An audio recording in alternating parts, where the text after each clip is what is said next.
Hello friends, इस video में हम देखेंगे नेतृत्व के सिद्धांत, थ्योरीज ऑफ लीडरशिप। ऐसे सिद्धांत जो हमें बताते हैं कि नेताओं में वे कौन से गुण हैं जो उन्हें अन्य समाज से अलग करते हैं। नेतृत्व थ्योरीज नेतृत्व के सिद्धांत कहलाते हैं। नेतृत्व की प्रमुख थ्योरीज निम्न है। पहली है ग्रेट मैन थ्योरी, महान व्यक्तित्व सिद्धांत। दूसरी है ट्रेड्स थ्योरी यानी कि सील गुण सिद्धांत। और तीसरी है आनुषांगिक थ्योरी, कॉन्टीजेंसी थ्योरी। चौथी है बिहेवियरिकल थ्योरी, व्यवहारिक सिद्धांत। और पांचवी है ट्रांजैक्शनल थ्योरी, कार्य संपादन सिद्धांत। और छठी है ट्रांसफॉर्मल थ्योरी यानी कि रूपांतरीय सिद्धांत। अब सबसे पहले हम बात करते हैं ग्रेट मैन थ्योरी, महान व्यक्तित्व सिद्धांत। ये नेतृत्व की सबसे पुरानी थ्योरी है जिसका प्रतिपादन 19वीं शताब्दी के मध्य हुआ था। इसे थॉमस कार्लाइल ने प्रचारित किया था। इसके अनुसार ग्रेट मैन थ्योरी क्या कहती है कि महान नेता जन्मजात होते हैं, बनाए नहीं जाते। Great leaders are born not made. यानी कि जो महान व्यक्तित्व सिद्धांत है वो जन्म पर, वंशानुक्रम पर ज्यादा जोर देता है, वातावरण पर नहीं। बल्कि जो व्यवहारिक थ्योरी है वो इसकी उल्टी है। आप इन दोनों को एक साथ रिलेट करके समझें। ये जो है ग्रेट मैन थ्योरी वंशानुक्रम पर जोर देती है और कहती है कि महान नेता जन्मजात होते हैं, बनाए नहीं जाते। दूसरी है ट्रेट्स थ्योरी। तो ट्रेट का मतलब क्या होता है? लक्षण, सील गुण। ट्रेट्स थ्योरी का प्रतिपादन 1937 में प्रसिद्ध मनोवैज्ञानिक GW ऑलपोर्ट ने किया था। और ऑलपोर्ट ने दो तरह के ट्रेट्स बताए थे, सामान्य ट्रेट्स यानी कि सामान्य सील गुण, जनरल ट्रेट्स। दूसरे हैं पर्सनल ट्रेट्स, व्यक्तिगत सील गुण या विशिष्ट ट्रेट्स, इनको हम कहते हैं विशिष्ट सील गुण। तो सामान्य ट्रेट्स को इन्होंने बताया कि सामान्य ट्रेट्स अधिकांश लोगों में पाए जाते हैं और जो जन्मजात होते हैं उनको हम सामान्य सील गुण कहते हैं। दूसरे बताए व्यक्तिगत सील गुण।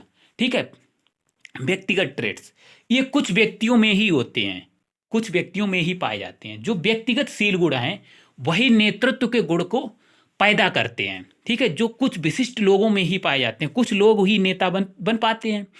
तो व्यक्तिगत ट्रेट्स जो हैं, व्यक्तिगत सील गुण हैं, वो कुछ व्यक्तियों में ही पाए जाते हैं। अब तीसरी है आनुषांगिक थ्योरी, कॉन्टीजेंसी थ्योरी। तो आनुषांगिकता से हमारा क्या मतलब है? कॉन्टीजेंसी, आनुषांगिक या आकस्मिक। ठीक है, संयोग या प्रासंगिकता।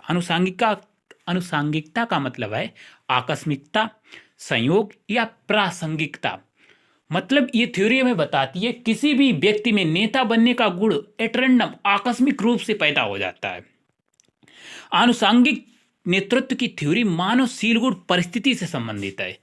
इस प्रकार ये थ्योरी हमें बताती है कि नेतृत्व का कोई अकेला ढंग नहीं है और प्रत्येक नेतृत्व शैली परिस्थितियों पर आधारित होती है। यानी कि कोई भी व्यक्ति नेता बनेगा या नहीं वो परिस्थिति पर निर्भर करता है। जैसे कोई व्यक्ति डूब रहा है, बहुत सारे लोग खड़े हैं, लेकिन एक व्यक्ति जाता है उसको निकाल लाता है, तो उस टाइम वो वहां पर नेता के रूप में कार्य करेगा। ठीक है, लीडरशिप का काम करेगा, लीडर का काम करेगा। अब चौथी आती है व्यवहारिक थ्योरी। ये आपकी ग्रेट मैन थ्योरी की उल्टी है, यानी कि ये वातावरण पर ज्यादा जोर देती है। तो ये नेताओं के व्यवहार पर फोकस करती है। इसके अनुसार, क्योंकि व्यवहारिक थ्योरी है, बिहेवियरिकल थ्योरी, ये नेताओं के व्यवहार पर फोकस करती है। इसके अनुसार नेता जन्मजात नहीं होते, बनाए जाते हैं। ग्रेट मैन थ्योरी में क्या कहा गया था कि नेता जन्मजात होते हैं, बनाए नहीं जाते। लेकिन ये थ्योरी कहती कि नेता जन्मजात नहीं होते, बनाए जाते हैं। यानी कि कोई भी व्यक्ति नेता बनेगा या नहीं वो उसके वातावरण पर डिपेंड करता है, वंशानुक्रम पर नहीं। बल्कि ग्रेट मैन थ्योरी के हिसाब से नेता बनेगा या नहीं वो वंशानुक्रम पर डिपेंड करता है। तो ये नेताओं के व्यवहारों पर फोकस करती है। इसके अनुसार नेता जन्मजात नहीं होते, बनाए जाते हैं। इस प्रकार ये ग्रेट मैन थ्योरी की उल्टी है, विपरीत है। अब पांचवी आती है कार्य संपादन थ्योरी, ट्रांजैक्शनल थ्योरी। तो ट्रांजैक्शन का मतलब क्या होता है? आदान प्रदान, लेना देना। तो ये बताती है कि नेता और उनके अनुयायियों के बीच कुछ भाव विचारों का आदान प्रदान होता है, लेकिन वही गुण आगे बढ़ते हैं, वही गुण नेतृत्व को पैदा करते हैं जो व्यक्ति को आनंद दें। तो ये थ्योरी नेता और अनुयायियों के मध्य किए गए कार्य संपादन द्वारा विशेषीकृत है। जो विचारों का आदान प्रदान, कार्य संपादन, ट्रांजैक्शन द्वारा विशेषित है।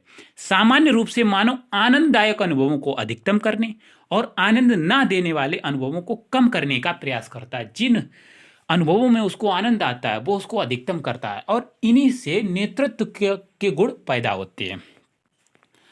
लास्ट है रूपांतरणीय थ्योरी, ट्रांसफॉर्मल थ्योरी। रूपांतरण है, ट्रांसफॉर्मेशन का मतलब क्या होता है? बदलना। तो ये थ्योरी हमें बताती है कि नेता जो है अपने अनुयायियों के गुणों को बदल देता है।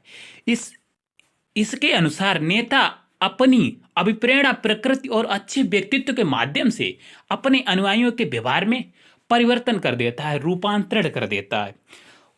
तो ये आपकी नेतृत्व थ्योरी थी। उपयुक्त थ्योरी से स्पष्ट होता है कि नेतृत्वकर्ता निश्चित रूप से संस्था को कुशल नेतृत्व देने में सक्षम एवं सफल होते हैं और अपनी संस्था को उन्नति के शिखर पर तक पहुंचाते हैं।